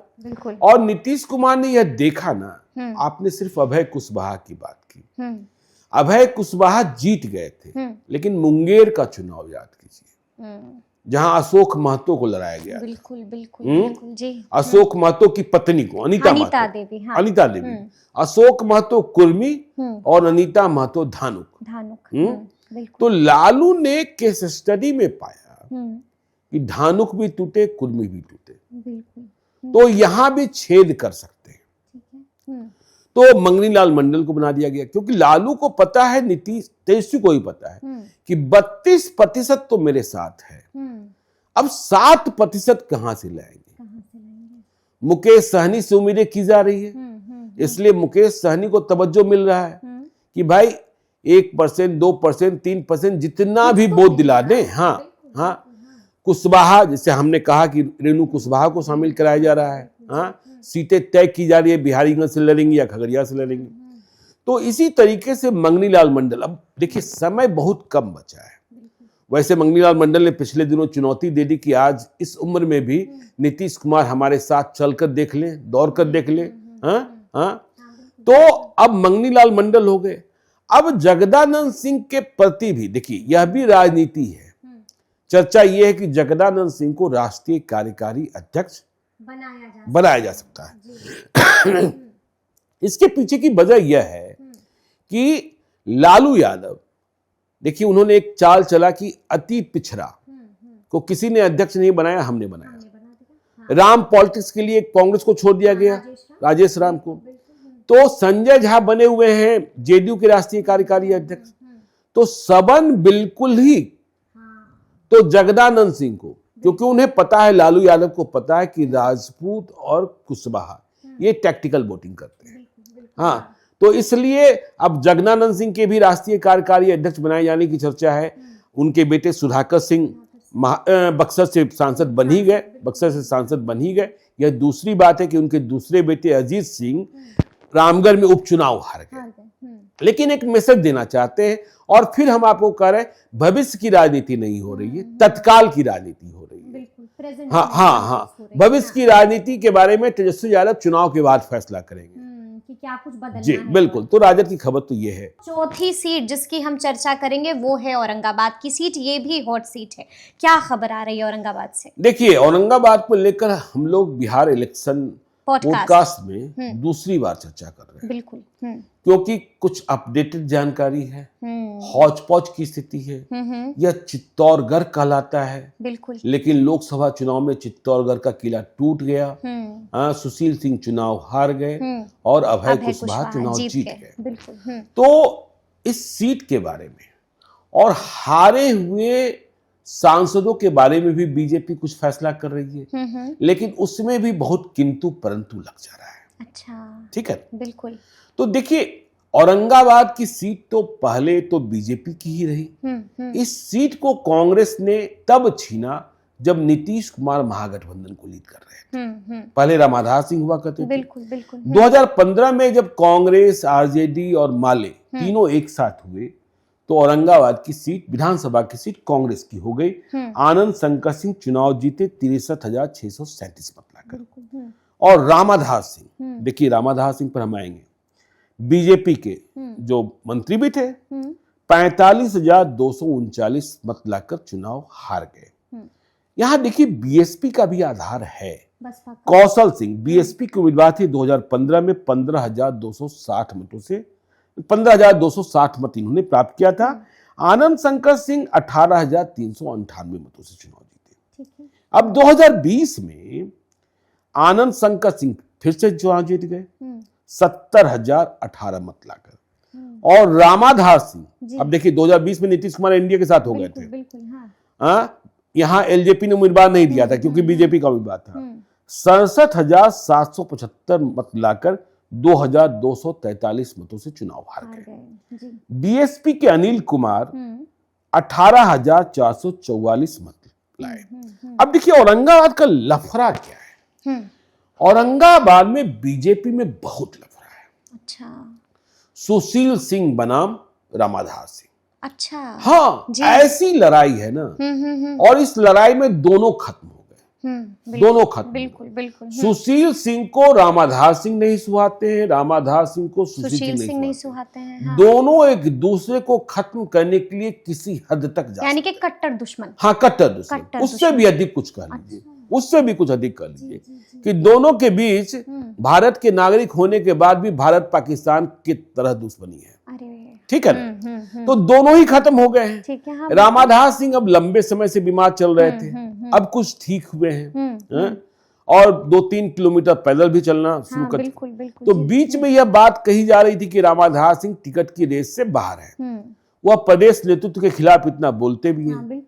लेकिन सुशील सिंह लोकसभा का चुनाव हारे। और जब चर्चा शुरू हुई कि सुशील सिंह को औरंगाबाद का विधानसभा का चुनाव लड़ाया जा सकता है, तो रामाधार सिंह फिर से एक्टिव हो गए। एक्टिव हो गए। ये कैसे होगा? जीते जी हम सुशील सिंह को चुनाव नहीं जीतने देंगे। तो अब बीजेपी में खतरे की घंटी बज गई पटना से दिल्ली तक कि रामाधार सिंह की सेहत भी सही हो गई। हाँ, रामाधार सिंह इज बैक। हाँ, रामाधार सिंह इज बैक। तो सुशील सिंह को टिकट देते हैं हाँ तो रामाधार सिंह हरवा देंगे, बिल्कुल। रामाधार सिंह को टिकट देते सुशील हैं सिंह हरवा तो देंगे। सुशील सिंह को हरवा देंगे। तो इस असमंजस वाली स्थिति से बीजेपी निकल नहीं पा रही। हम करें तो क्या करें, बिल्कुल। हम करें तो क्या करें, टिकट दें तो किसको दें। हाँ। तो फिर अन्य विकल्पों पर चर्चा शुरू होती है। हाँ। रेस में सबसे आगे सुशील सिंह ही मानिए, लेकिन रामाधार सिंह उनको हराएंगे। बिल्कुल बिल्कुल। इसके लिए घर द्वार बेच देना होगा, वो भी बेच देंगे। अच्छा। हाँ, लड़ाई इतनी है। तो अब जो बाकी विकल्पों पर बात चल रही है उसमें देखिए, राजन सिंह बीजेपी ने ही एमएलसी बनाया था। अच्छा। लेकिन जब पिछले साल जब भी चुनाव हुए थे वो पंचायत वाले में, हाँ, जो जी नगर निकाय वाले नगर में, निकाय, हाँ। तो राजन सिंह बीच में सरेंडर बोल दिए, हम चुनाव नहीं लड़ेंगे। अच्छा। बीजेपी तो बिल्कुल फंस गई कि हमारा एमएलसी ही हमको सरेंडर करा दिया। बिल्कुल। हाँ, और बीजेपी को उम्मीदवार न मिले। ऐसे ही रुपया लड़े एमएलसी होता है। हाँ, बिल्कुल जी। तो ऐसी स्थिति में बहुत जो निर्दलीय तैयारी कर रहे थे दिलीप सिंह, औरंगाबाद में एमएलसी का चुनाव सबसे महंगा चुनाव हुआ था, तो बीजेपी को फंसा दिए थे राजन सिंह। अब वह भी टिकट मांग रहे हैं, लेकिन बीजेपी को इतिहास सब कुछ, हाँ, ये इतिहास याद है। अब देखिए, गोपाल शरण सिंह है। गोपाल शरण सिंह जो है पिछले 13 वर्षों से बीजेपी की प्रदेश कार्य समिति में है। अच्छा। ठीक है ना, बीजेपी के और बाल काल से स्वयंसेवक है। अच्छा। बाल काल से स्वयंसेवक। ठीक है हाँ। तो अब इनकी चर्चा भी चल रही है। बिल्कुल। अब इनकी चर्चा भी चल रही है।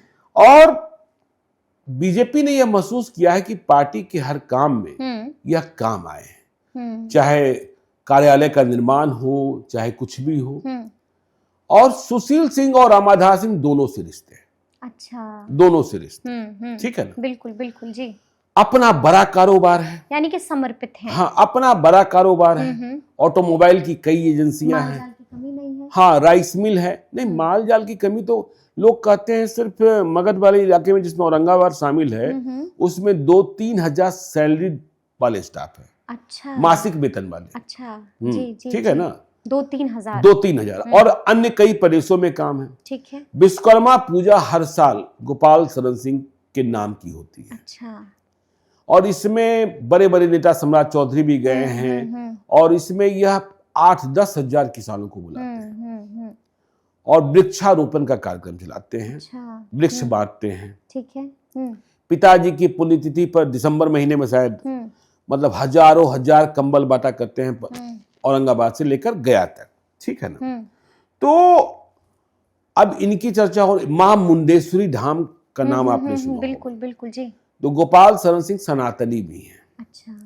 तो चारों नवरात्र होते हैं, उसमें वहां यह लंगर लगवाते हैं, यज्ञशाला। जी जी। और वहां इन्होंने धर्मशाला का निर्माण कराया है अपने निजी पैसे से। बिल्कुल हाँ। औरंगाबाद में देव भी आप जान रही हैं, जो सूर्योपासना का प्रमुख स्थल है, वहां यह 1 बीघा जमीन खरीद कर धर्मशाला बनवा रहे हैं। 1 बीघा जमीन खरीद कर। जी। तो गोपाल शरण सिंह की चर्चा चल रही है कि भाई कैसे सुशील सिंह रामाधार सिंह की आपसी लड़ाई से बचा जाए। बिल्कुल बिल्कुल। तो अब देखिए, केवल और भी दावेदार हैं, उसमें दिलीप सिंह एमएलसी जो बने हुए हैं, उनके बेटे हैं। दिलीप सिंह के पास भी कुछ कमी नहीं है, उनके बेटे हैं विकास सिंह। तो वह भी चुनाव लड़ना चाहते हैं, वह भी तैयारी कर रहे हैं। एक जिला महामंत्री हैं बीजेपी के सतीश सिंह, उनकी तैयारी भी चल रही है। कांग्रेस से आनंद शंकर का टिकट तो फिर से फाइनल ही है, लगातार जीती है, 2 बार जीते हैं। जनसुराज पार्टी की बात करें तो बृजमोहन सिंह पहले एमएलए हुआ करते थे, प्रतिष्ठित आदमी हैं। उनके बेटे हैं रमेश सिंह और दूसरे मनोज मुखिया हैं। इनके नाम की जानकारी हमें औरंगाबाद से अभी मिली है। औरंगाबाद लगातार बदल रहा है, इसलिए बार बार आपको बिहार इलेक्शन पॉडकास्ट में अपडेट करना ही होगा। जी बिल्कुल। यानी कि बार बार यहाँ से खबर आ रही है और बार बार चीजें यहाँ पर बदल रही हैं। लेकिन बड़ी बात यह है, बदलने से मुझे तेज प्रताप यादव याद आ गए। और जिस तरह से हम भी लगातार बात कर रहे हैं कि तेज प्रताप यादव के मन में क्या चल रहा है, क्योंकि चुप्पी तोड़ दी है उन्होंने और लगातार संकेत भी दे रहे हैं। फोटो के साथ खड़े हो जाते हैं और तस्वीरें वायरल हो जाती हैं। क्या करना चाह रहे हैं तेज प्रताप यादव? देखिए, तेज प्रताप यादव फिर से सोशल मीडिया पर वायरल हो गए। बिल्कुल। लालू यादव का बर्थडे था तो उन्होंने वीडियो फोन किया कॉल था, लगा दिया? वीडियो कॉल लगा हाँ, दिया हाँ। था। और लालू यादव ने क्या कहा आपने सुना ही, शायद बिल्कुल। तेजस्वी यादव को अच्छा नहीं लगा होगा। हम्म, फेसबुक अकाउंट फिर से एक्टिवेट हो गया है। बिल्कुल हो गया है। और उन्होंने जो कल बात कही है उसके बाद तो सभी की नींद उड़ी हुई है।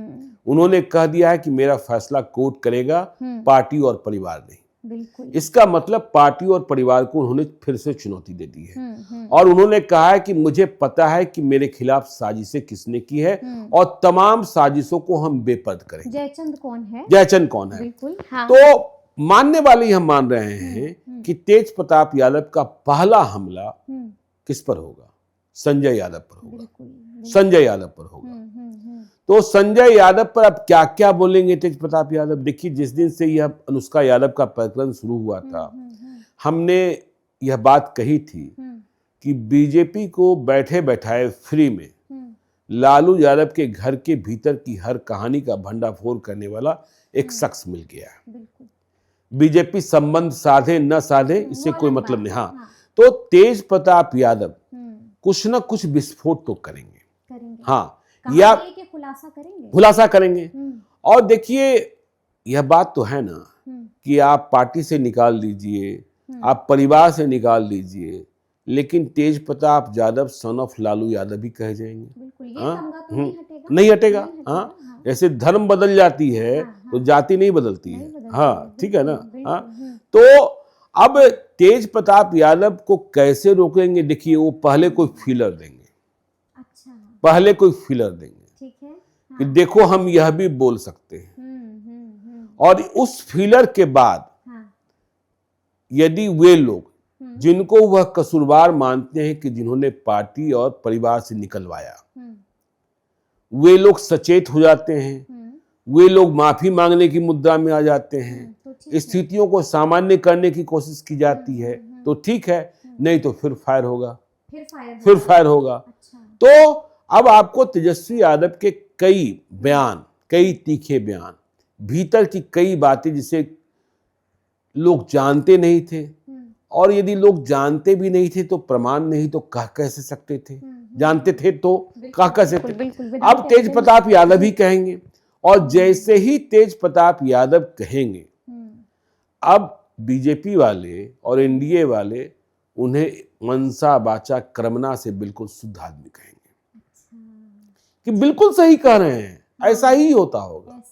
देखिए, उसी वक्त कहा जाने लगा ना कि जब तेजस्वी यादव को अंतरजातीय नहीं अंतर धार्मिक विवाह करने की छूट प्रदान की गई, तो तेज प्रताप यादव जाति की ही एक लड़की से, अनुष्का यादव से शादी करना चाहते थे, तो उन्हें क्यों रोका गया और जबरिया क्यों ऐश्वर्या राय से शादी करा दी गई? तो तेज प्रताप यादव आगे आने वाले दिनों में फिर से खबरों में रहेंगे। उन पर आपको नजर रखनी होगी और जो वो बोलेंगे उसकी गूंज 10 नंबर छोड़िए दिल्ली तक सुनाई पड़ेगी और भाजपा को एक हथियार मिलेगा। तो अगली सीट जिसकी हम चर्चा करेंगे वो है महाराजगंज की सीट। क्या खबर आ रही है महाराजगंज से?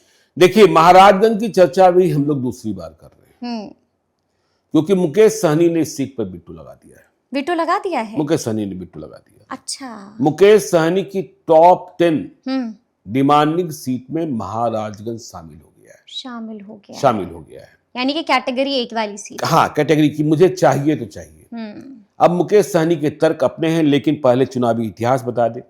देखिए, 2020 में विजय शंकर दुबे यहां से चुनाव जीत गए। किस्मत ने साथ दिया।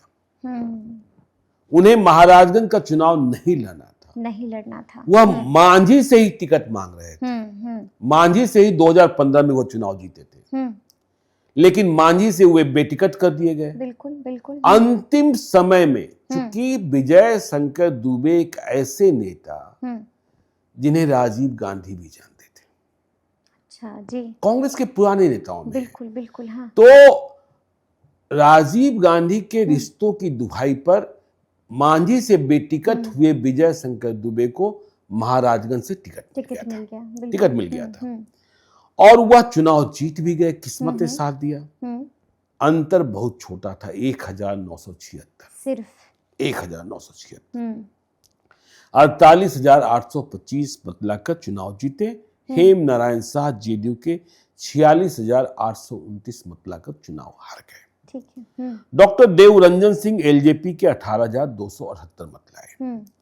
2015 में यहां जब नीतीश कुमार महागठबंधन को लीड कर रहे थे तो हेम नारायण शाह यहां चुनाव जीते जेडीयू के 68,459 मत लाकर। बिल्कुल। और कुमार देवरंजन बीजेपी के 48,167 मत लाकर चुनाव हारे। अब देखिए स्थिति क्या है, महाराजगंज में ब्राह्मण भूमियार ये सब करीब करीब बराबर हैं। ठीक है, ब्राह्मण भी जीत सकता है, भूमियार भी जीत सकता है, वैश्य भी जीत सकता है। तो ये स्थिति है। 2010 में भी यहां जेडीयू के दामोदर सिंह चुनाव जीते थे। ठीक है ना। अब क्या है स्थिति 2025 में? पहले हम एनडीए की ही बात कर लें कि अब एनडीए से टिकट किसके खाते में? बिल्कुल बड़ा सवाल है। बड़ा सवाल। तो हेम नारायण शाह जेडीयू के जो 2015 में जीते वह जेडीयू में बने हुए हैं, वह फिर से टिकट चाहते हैं। जेडीयू कह रही है सीट हमारी है। 2010 भी हम जीते थे, 2015 भी जीते थे, 2020 में हार गए थे। ठीक है ना। बिल्कुल। हाँ। लेकिन बीजेपी इस सीट पर अड़ गई है। मतलब बीजेपी लगी हुई है कि नहीं यह सीट मुझे मिलनी चाहिए। हम अब बीजेपी में क्या है, मंगल पांडे तक का नाम चल रहा है। मंगल पांडे का भी नाम चल रहा है। जब से कार्यक्रम मंगल पांडे का नाम चल रहा है कि वह महाराजगंज भी लड़ सकते हैं या फिर सीवान लड़ सकते हैं। इस बार विधानसभा का चुनाव लड़ेंगे। ठीक है ना।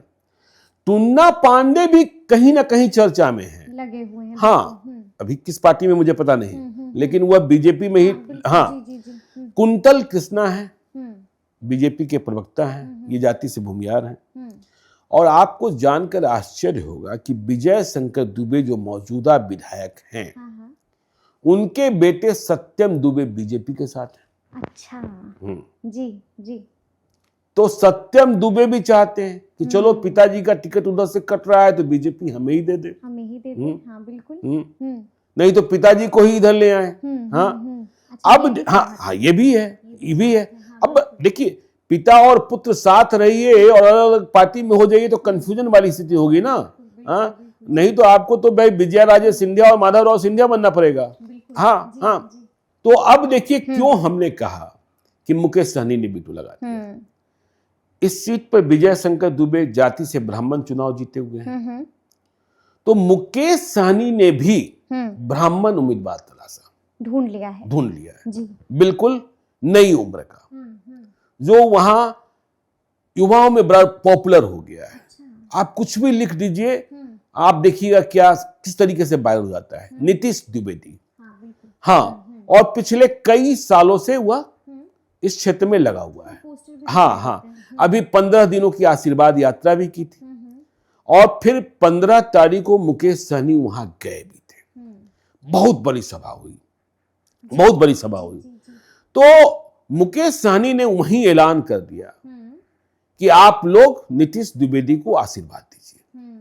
महागठबंधन की जब टीम आएगी, सर्वे टीम आएगी, तो आप उनसे कहिए कि नीतीश द्विवेदी ही सबसे बेहतर, उनको ही हम आशीर्वाद देंगे। अच्छा। महिलाओं की भीड़ भी बड़ी जुटी।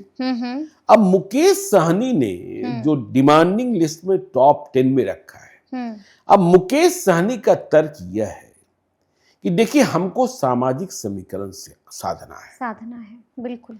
उन्हें मिथिलांचल की भी कई सीटों में लड़ना है। अच्छा। तो सिर्फ मल्लाह के मत से चुनाव नहीं न जीतेंगे। बिल्कुल। और मुकेश सहनी फायदेमंद तब होंगे जब वह यादव मुसलमान मल्लाह में भी डिवीजन रहा है। अब मुकेश सहनी उसे अधिक संख्या में महागठबंधन के साथ जोड़ने का प्रयास कर रहे हैं क्योंकि वह उस जाति के सबसे बड़े नेता बने हुए हैं। तो मुकेश सहनी की कोशिश यह है कि मिथिलांचल में जब हमको लड़ना है, हमको उधर सहरसा कोसी इलाके में लड़ना है, तो हमें कम से कम 2 ब्राह्मण उम्मीदवार लड़ाने होंगे, एक मैथिल और एक गैर मैथिल। ठीक है जी। तो महाराजगंज में मुकेश सहनी ने नीतीश द्विवेदी को आशीर्वाद दे दिया और उधर आप सुपौल में छातापुर में संजीव मिश्रा को देख रहे हैं। तो अब यह लड़ाई जो महाराजगंज की है वह फंस गई है, ठीक है ना। और विजय शंकर दुबे की उम्र भी काफी हो गई, 77 साल के हो गए हैं। तो पूरे क्षेत्र में इस बात की चर्चा है कि वो रिटायर होंगे। आखिर कब तक लड़ते रहेंगे? बेटा भाजपा में, बीजेपी अब भाजपा से लाकर कांग्रेस में टिकट दिया जाए कि भाजपा का ही टिकट वो प्राप्त कर ले, इधर कंफ्यूजन। बिल्कुल। लेकिन देखिए आरजेडी ने भी निगहबानी नहीं छोड़ी है। ओह जी। विनोद जायसवाल एमएलसी, हाँ जानती हैं आप? बिल्कुल जानती हैं? बिल्कुल। वहीं ओसामा की शहाबुद्दीन फैमिली की मीटिंग शहाबुद्दीन फैमिली की, हाँ। लालू परिवार के तो साथ। विनोद जायसवाल के बेटे हैं विशाल जायसवाल, तेजस्वी के काफी करीब हैं जी। तो विनोद जायसवाल भी अपने बेटे को घुमा रहे हैं, अच्छा, अपने बेटे को घुमा रहे हैं महाराजगंज में। लेकिन अब देखिए धीरे धीरे सभी जगहों पर स्थानीयता का मुद्दा। बिल्कुल। तो विनोद जायसवाल तो दूसरे शहर के हैं, वहां परिचय कराना पड़ रहा है। नीतीश द्विवेदी वहीं के लाल हैं। हाँ वहीं के, मतलब भाई ठीक है उन्होंने धन्य धान्य जाकर दूसरे शहरों में, लेकिन जो मतलब पुश्तैनी है, हाँ उसी के इलाके के हैं। तो यहाँ अब मुकेश सहनी का बीटो, और उधर आरजेडी में विनोद जायसवाल के बेटे, हाँ जी। तो मुकेश सहनी का ताव भी देखना होगा, यानी कि मजेदार होगा देखना यहाँ पर। जी बिल्कुल मजेदार होगा देखना कि आगे आगे क्या कुछ होता है। लेकिन अब हम आपसे जिक्र करेंगे प्रशांत किशोर का, लगातार चर्चा में और लगातार खबरों में बने हुए। इनके बारे में कहा भी जा रहा है कि बदलाव यात्रा काफी सफल हो रही है, लोगों की भीड़ बहुत कुछ बता रही है। आपको क्या लगता है, क्या वाकई में कमाल कर पाएंगे? नहीं, सीटें कितनी आएगी मुझे नहीं पता। हाँ नहीं मुझे नहीं पता, ठीक है ना। जी। हाँ लेकिन ये स्थिति तो बन गई ना कि प्रशांत किशोर को आप इग्नोर नहीं कर पा रहे हैं। बिल्कुल। You can love him, you can hate him, but can't ignore him. हाँ प्रशांत किशोर को आप इग्नोर नहीं कर पा रहे हैं। और जो पार्टी 2 अक्टूबर 2024 को बनी, वह पार्टी अक्टूबर नवंबर 2025 के चुनाव में एक तीसरी शक्ति बन चुकी है। और तीसरी शक्ति कब के बाद बिहार देखेगा? देखिए 2005 के फरवरी वाले चुनाव में जब रामविलास पासवान लड़ रहे थे, तब तीसरी शक्ति दिखाई पड़ी थी। हाँ? और अब देखिए प्रशांत किशोर, हम फिर से कह रहे हैं सीटें कितनी आएंगी भाई। बिहार विधानसभा चुनाव 2020 में चिराग पासवान को सिर्फ 1 सीट आई ना, सिर्फ 1। हाँ तो क्या वह राजनीति से बाहर हो गए? बिल्कुल नहीं बाहर, और ज्यादा मजबूत हो गए। नहीं, और ज्यादा मजबूत तब हुए जब वह गठबंधन के हिस्सा बने। चिराग पासवान कर रहे हैं, माफ कीजिएगा प्रशांत किशोर कर रहे हैं गठबंधन नहीं। हाँ मुझे गठबंधन नहीं करना है। हाँ बिल्कुल। और एक बात बिहार के लोगों को यह समझ में आ रही है कि बाकी पार्टियां जाति, जंगल राज, उन्हीं बातों को दोहरा रही है बार बार। हाँ बार बार। लेकिन प्रशांत किशोर भविष्य बता रहे हैं, और प्रशांत किशोर मेहनत भी कर रहे हैं लगातार। हाँ लगातार मेहनत। अब देखिए आपने कहा कि बिहार बदलाव यात्रा, अब लोग कहते हैं कि भाड़े पर लाए गए लोग भीड़ जमा कर रहे हैं। हाँ बिल्कुल, ये भी कौन सी सभा आजकल किस नेता की होती है जिसमें लोग लाए नहीं जाते हैं? बिल्कुल। हाँ चाहे वह प्रधानमंत्री की सभा हो, चाहे किसी नेता की सभा हो, कौन आज नेता है जिसे लोग सुनने के लिए खुद चले जाते हैं? बिल्कुल। तो यदि प्रशांत किशोर की सभा में जमा हो रही भीड़ वोट नहीं है, तो बाकी किसी की सभा में जमा हो रही भीड़ वोट नहीं है। भाई लोग खुद तय करेंगे किसको वोट करना है, किसको वोट नहीं करना है। तो प्रशांत किशोर फैक्टर तो बन गए, फैक्टर बन गए। और चुनौती ऐसी कि कहां किस विधानसभा क्षेत्र में उनका कौन सा उम्मीदवार हो जाएगा। देखिए अब 243 विधानसभा क्षेत्रों में उनके दावेदारों की चर्चा तो होने लगी है ना, और चाहे वो एनडीए अलायंस हो, चाहे इंडिया ब्लॉक हो, दोनों यह देखने में लगा है कि अरे ये खड़ा हो गया तो मुझे नुकसान पहुंचाएगा, वो खड़ा हो गया तो मुझे नुकसान पहुंचाएगा। और प्रशांत किशोर अपना कुनबा बढ़ाने की कोशिश भी कर रहे हैं, तो प्रशांत किशोर को आप इग्नोर नहीं कर पाएंगे। और प्रशांत किशोर की मेहनत देखिए, 120 दिनों की बिहार बदलाव यात्रा। समरीन जी, यदि मुझे कोई कह दे दिल्ली में कि आपको 5 दिन रुकना है 5 अलग अलग 5 स्टार होटल में, पहले दिन आप आईटीसी मौर्या होटल में रुक जाइए, दूसरे दिन आप ताज में रुक जाइए, तीसरे दिन आप ले मेरिडियन में रुक जाइए, चौथे दिन आप लीला में रुक जाइए, 5वें दिन हयात में रुक जाइए, हम कहेंगे एक ही में रुकेंगे। अच्छा। हम कहेंगे एक ही में रुकेंगे। बिल्कुल हाँ? बिल्कुल। और 120 दिन बिहार में हम्म रोज नई रात नई जगह। हम्म हाँ? हम्म अब कमरे के भीतर जो बेड लगा है वह रोज रात नई बेड। बिल्कुल। अब उसके भीतर खटमल है, हम्म उसके भीतर बदबू है, बिल्कुल, बाथरूम की क्या स्थिति क्या है, स्थिति हाँ? है, हाँ, क्या स्थिति है पता नहीं। पता नहीं। दिन में इतनी गर्मी और सुबह तो रात बाकी में इसी हाँ में। हाँ, तो बाकी चीजों के बारे में हम कुछ नहीं कहते, लेकिन मेहनत तो है। और यह मेहनत, और हमें उदय सिंह बता रहे थे, ज्ञानेश्वर जी, हमने कहा था हेलीकॉप्टर कर देते हैं, हेलीकॉप्टर कर लो। तो प्रशांत किशोर ने कहा कि नहीं, मुझे हेलीकॉप्टर वाला नेता नहीं बनना है, मुझे जाकर जनता से कनेक्ट होना है। अच्छा, हेलीकॉप्टर वाला नेता हाँ, नहीं बनना है, जनता से कनेक्ट होना है।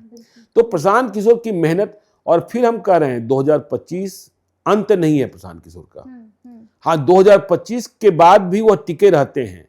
यदि नतीजे कुछ मायूस करने वाले भी होते हैं, टिके रहते हैं, तो भविष्य है, भविष्य है, बिल्कुल जी। तो अब हम जिक्र करेंगे अंतिम सीट का, और अंतिम सीट जिसकी हम चर्चा करेंगे वो है सिकटी की सीट। क्या कह रहा है सिकटी? देखिए, ये सीमांचल की सीट है, अररिया जिले की सीट है, अररिया लोकसभा क्षेत्र की सीट है, लेकिन यहाँ हिंदू ही जीतते रहे हैं। और विजय कुमार मंडल यहाँ बीजेपी से जीते हुए हैं। 2020 में भी जीते और 2015 में भी जीते, जब नीतीश कुमार महागठबंधन को लीड कर रहे थे, तब भी ये जीते। और यहाँ यह कोशिश बेकार गई है कि मंडल बनाम मंडल लड़ाया जाए। ये एक्सपेरिमेंट फ्लॉप हुआ। 2015 में नीतीश कुमार महागठबंधन को लीड कर रहे थे और अति पिछड़ों के सबसे बड़े नेता नीतीश कुमार ही हैं। 2015 में बीजेपी दुश्मन थी, जेडीयू ने भी मंडल उम्मीदवार दिया था, तो फिर बीजेपी का मंडल कैसे जीत गया? बिल्कुल, हाँ, बिल्कुल, बड़ा सवाल है, बड़ा सवाल है। जी। हाँ, बड़ा सवाल है। तो विजय मंडल, देखिए हम चुनावी नतीजे पर चलते हैं। 2020 में विजय कुमार मंडल बीजेपी के 84,128 मत लाकर चुनाव जीते, और डॉक्टर शत्रुघ्न मंडल आरजेडी के 70,518 मत लाकर चुनाव हारे 13,610 मतों से। तो ये डॉक्टर शत्रुघ्न मंडल जो आरजेडी से लड़े 2020 में, यह मूल रूप से आरजेडी के नहीं थे, इन्हें आरजेडी में लाया गया था, आरजेडी में लाया गया था। 2015 में यह जेडीयू के उम्मीदवार थे। इसलिए हमने कहा कि भाई, अति पिछड़ों के सर्वोच्च नेता नीतीश कुमार, फिर वो शत्रुघ्न मंडल पर वोट क्यों नहीं चढ़वा पाए?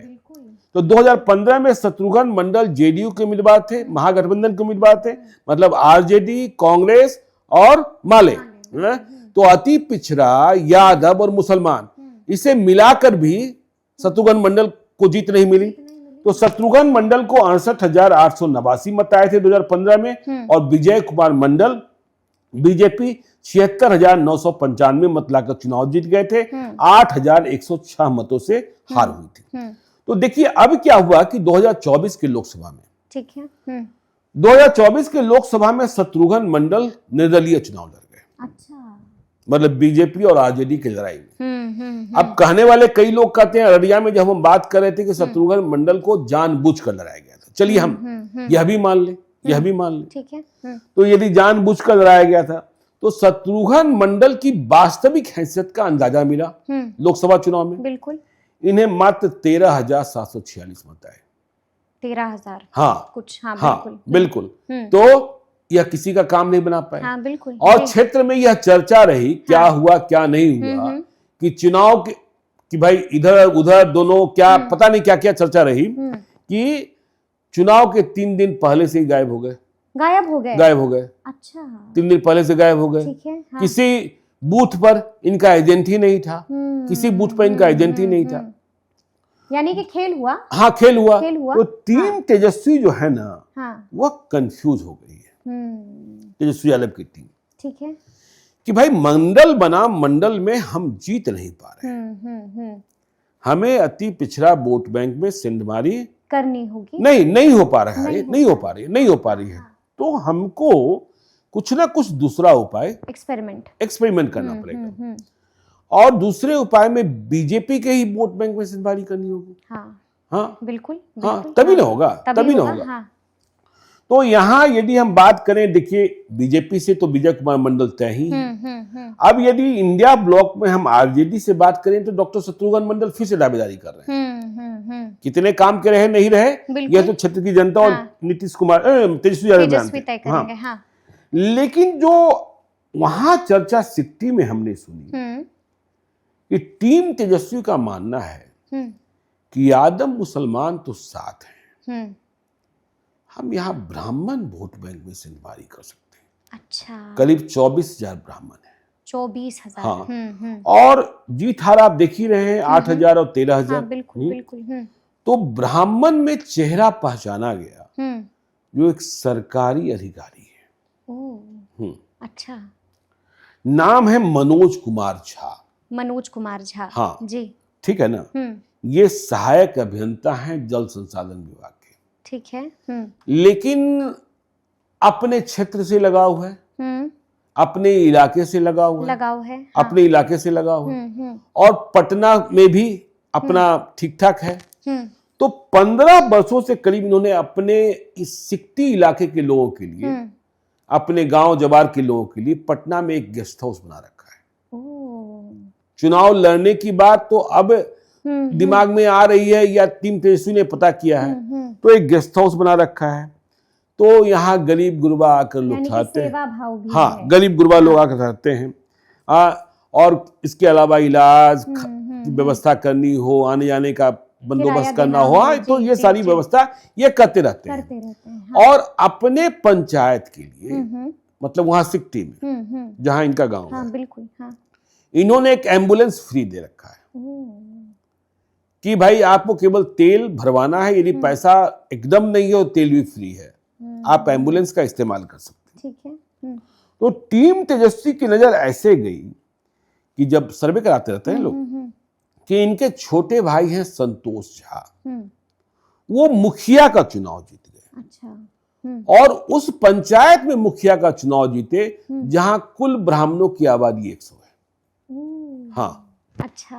तो इसका मतलब अदर देन ब्राह्मण, बिल्कुल लोग आपके साथ हैं। लोग आपके साथ हैं, लोग आपके साथ हैं। बिल्कुल, जी जी। तो जब टीम तेजस्वी के लिए अभी इन्होंने सरकारी नौकरी नहीं छोड़ी है, छुट्टी लेकर, तो ये पदयात्रा भी करने लगे गांव में। अच्छा। तो यादव और मुसलमान तो मिल ही रहे हैं। बिल्कुल। वह तो भाई लालू तेजस्वी जिंदाबाद कर ही रहे हैं। हाँ, बिल्कुल, हाँ। ब्राह्मणों के कहा जा रहा है कि ब्राह्मण के हर घर में चले गए और ब्राह्मण कह रहे हैं लड़ो हम साथ देंगे, लेकिन चलते वक्त यह कहते हैं कि आप मुझे जनेऊ एक दे दीजिए। अच्छा। कसम जनेऊ की। कसम जनेऊ की। कसम जनेऊ की। तो जनेऊ की कसम क्या सिकटी में तेजस्वी यादव नया प्रयोग करने वाले हैं? हाँ, यह देखने की बात होगी। देखने वाली बात। हाँ, हाँ। वैसे देखिए महागठबंधन में ही विकासशील इंसान पार्टी के एक नेता हैं, वीआईपी के नेता हैं, मुकेश सहनी की पार्टी के हरि प्रमाणिक। अच्छा। वह मुकेश सहनी का झंडा लेकर, फोटो लेकर सिकटी में घूम रहे हैं कि भाई यह सीट हमारे खाते में आ रही है। तो ये सिकटी की खबर है। तो मनोज झा पर आपको नजर रखनी होगी, क्योंकि शत्रुघ्न मंडल 3 चुनावों में, 2 विधानसभा चुनावों में और 1 लोकसभा चुनाव में असली हैसियत क्या 13,746 वोटों की रही। तो नजर रखनी होगी, नजर बना हाँ बिल्कुल कि आगे आगे क्या कुछ होगा। बिल्कुल इसी तरह से लाइव सिटीज आपको हर एक जानकारी से और हर एक खबर से बाखबर करता ही रहेगा। तो फिर ये पूरी चर्चा आपको कैसी लगी है, कमेंट करके हमें जरूर बताइएगा। तो ऐसे तमाम अपडेट्स के लिए हमारे साथ बने रहिएगा और देखते रहिएगा लाइव सिटीज। बहुत शुक्रिया।